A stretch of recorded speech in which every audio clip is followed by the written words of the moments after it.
what it is, what's happening. So I'll talk about something a little different on the channel today. That truck right there will be part of the topic. Let me spin you around. So this truck is my 1993 F450 18-foot bed rollback. This truck is left over from a business that I used to own. I've since sold out and got out of the business, so I don't use the truck on a daily basis. This truck has 365,000 miles on it. And as you can see, this truck is in really good shape. Anytime anything goes wrong with this truck, I'm on it. I don't play around with it, just fix it. You can see the lettering is a little faded on the hood. But overall, this is a very good truck. Very good truck. So it brings us to what this video is going to be about today. And it's about old equipment. And what's funny is I shared that truck on a towing group on Facebook. Guys were showing their trucks. And some guys were giving other guys, not really me, but other guys, because they were running old equipment, a hard time. And I got to thinking about it. I said, you know, these guys crack me up. And I'll bet you over half of the ones that were commenting don't even own trucks. They drive for somebody else. And it's funny because I'll go to some places like rural Pennsylvania or down in like Virginia or something, you know, in rural areas where there's not much. And you'll see guys running trucks that are 30, 40 years old, still towing cars. And, you know, when I was in business, I had 14 trucks. That was one of them. I had a couple older pieces, and I had a couple newer pieces. That was like middle of the road truck. Now, I've owned that truck about 15 years, I guess now, is how long I've owned it. I've since been out of the business, I don't know, 9 years or so now I've been out. And it just cracks me up. Guys will talk about an older truck. But at the end of the day, when a customer's on the side of the road, as long as the truck is clean and it looks good, most of the time the customer couldn't tell you how old the truck was or how new the truck was. They're just glad to get off the side of the road. Or a shop is just glad that it got there for a reasonable price. Most guys don't care. Oh, gee, he's got a brand new truck. Most of the guys, a lot of the shops that I did work for, you know, they wouldn't call a lot of the big companies because they knew the big companies were charging big money because they got big overhead. The new trucks cost big money. But the thing about it is a new truck breaks down just as much as an old truck. I got a guy I know, he had at the time it was a fairly new Chevrolet with a Duramax in it, and it blew the motor up. And it was like 16 grand just for the motor, and the truck was out of warranty. He had to eat that. I had one of the trucks I had that was an old truck, and I'll tell you the story about it. So it was a 1975 or 76 GMC 7500. So it was just under 26,000 pound truck. It had a 22-foot bed. Believe it or not, it only had a 350 in it with a 2-barrel, 5-speed trans with a 2-speed rear.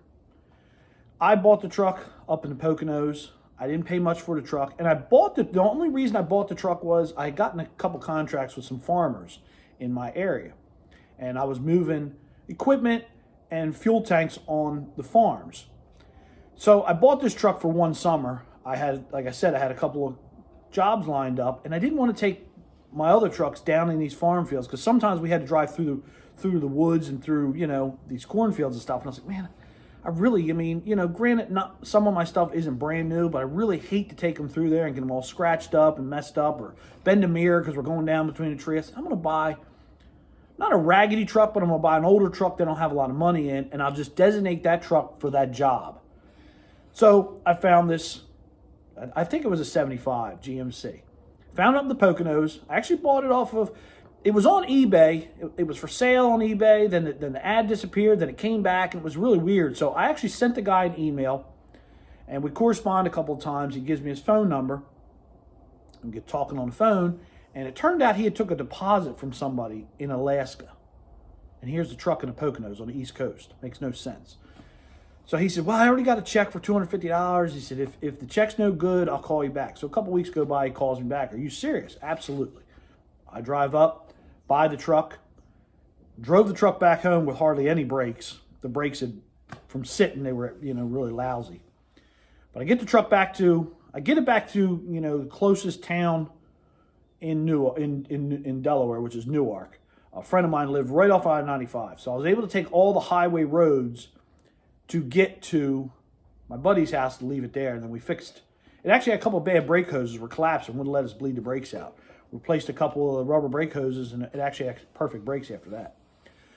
So I get the truck to my shop, go over the truck, put some tires on it, go through the front brakes and some other stuff, get everything working, and get it lettered up, and I put the truck to work. And I was the only one who drove it. I wouldn't let my other guys drive it because it's an old truck, and it one time it had a governor on it because a lot of those old gas motors had governors. Somebody had taken the governor off. So I didn't want my guys running it because I didn't want them buzzing the motor and blowing the motor up because they just didn't know how to drive an old clunky truck like that. So we ran the truck the whole summer. The job that I bought the truck for, the job ended. Everything was great. And then we used the truck through the winter, like here and there, to tow big stuff. And then I actually picked up, there was a little local rental company that was renting, little mini excavators and backhoe, bobcats. So I had work for the truck and was able to use the truck through the winter. Next summer come up, I actually ended up getting work from one of the farmers again. So we used the truck, and towards the end of the summer, I was using it to haul some junk to the junkyard, and it broke a piston and had to put a motor in the truck. But what's funny was my buddy was giving me a hard time. Oh, that old junk truck blew the motor up. I said, it broke a piston. I said, I went right to New Car Chevrolet, which is the local Chevrolet dealer. I bought a brand new crate motor for $1,800. I put another 350 Chevy in the truck in an afternoon, and the truck was back to work the next morning. So tore it up the day before in the morning, had the motor in it running, time and set, done, and the truck was ready to go back to work next morning. I said, where's your brand new door max at? Oh, you're still waiting on the motor, right? 6 months later, 2 days later, I'm not even 2 days, a day later, we're back and running. So it doesn't matter if you got a new truck or an old truck. That truck made me a lot of money. When I got out of the business and sold, I really thought about keeping the truck because I just liked it. It was just a cool old truck. I'll show a picture here of the truck at the end of the video. It was a neat old truck, but at the end of the day, now that I'm not doing it for a living, I really couldn't keep the truck. Tags on the truck were like $480 a year. That Ford is $260, I think, is what the tags cost a year. So to keep that big old truck to use it once in a while, I cut it loose and sent it on down the road. But, it cracks me up. These guys got to have brand new trucks. Now, we're down here at the beach.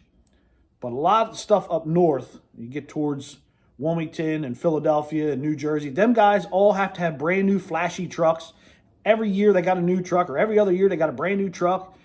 And I'm thinking to myself, my God, you guys are making, what, $2,500 truck payments to turn around. You got to turn them wheels. Them wheels are got to be turning a lot before you put money in your pocket because you got to pay truck note and insurance and pray that you don't have a breakdown. And that's another thing, too, that always cracked me up, is these guys that have these trucks that can't work on them. Why would you buy a truck that you can't work on? I will never understand it. I mean, that's kind of why I had a little bit older equipment. I did not want anything with DEF fluid or fooling with that. I didn't want a 6.0 diesel rollback, spitting head gaskets out every other week. I wasn't playing with any of that stuff, So I did have a couple newer pieces. They were internationals and didn't have any problems with that stuff. We had a UD truck. Didn't really have many problems with that. We had that older Ford. And I did have I actually had an 85 Chevrolet square body rollback with a little 17-foot bed, big block with an automatic. That truck was phenomenal. That was actually a personal truck of mine when I started the business. I carried it into the business. So it was actually a personal truck. The truck only had 80-some thousand miles on it. So it was like a brand new truck. It was never abused. And I carried it into the business. And we used the truck in the business. It was that little truck. It wasn't a big truck, so you couldn't haul. You could haul like something like this Jeep on it, small cars. But it was nice for tight parking lots. You could get inside of a parking garage because, the truck wasn't tall. It did have a big light bar on it, so you could get in a parking garage.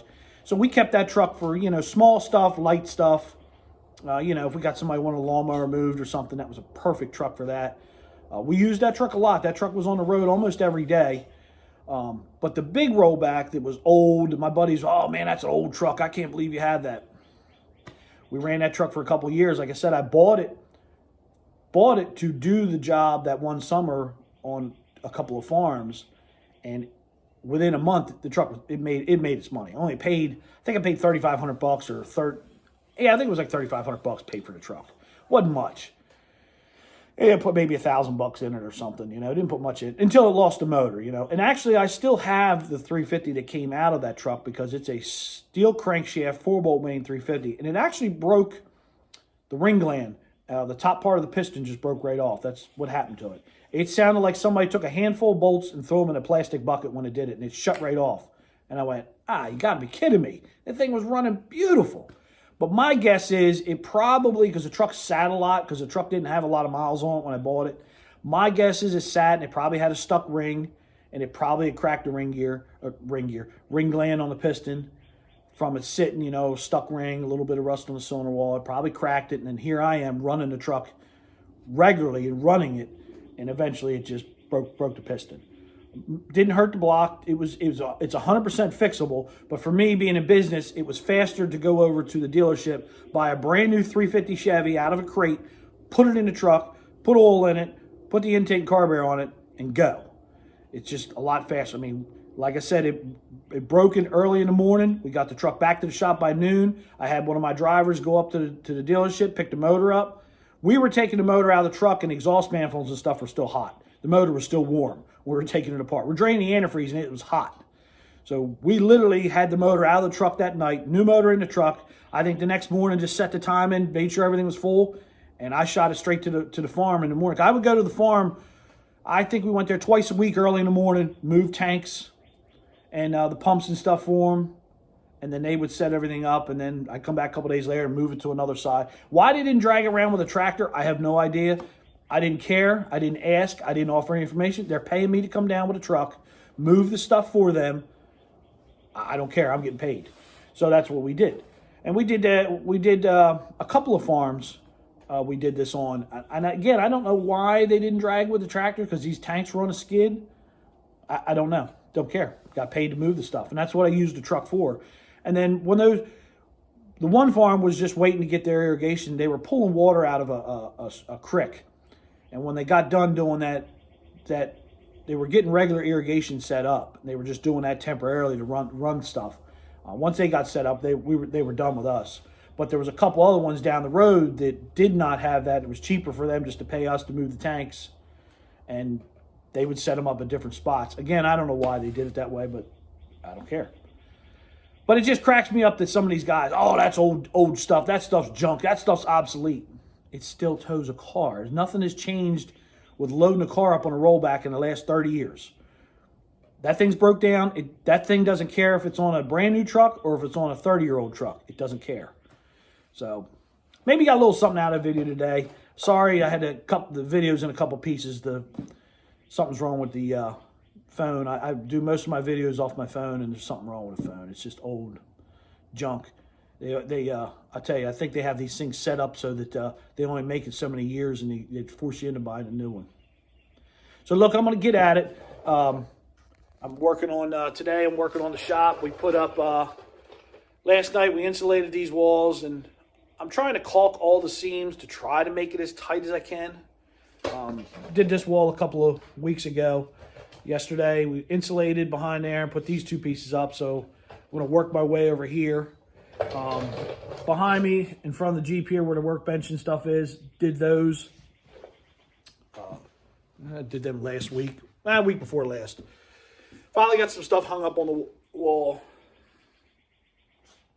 Got our pipe run.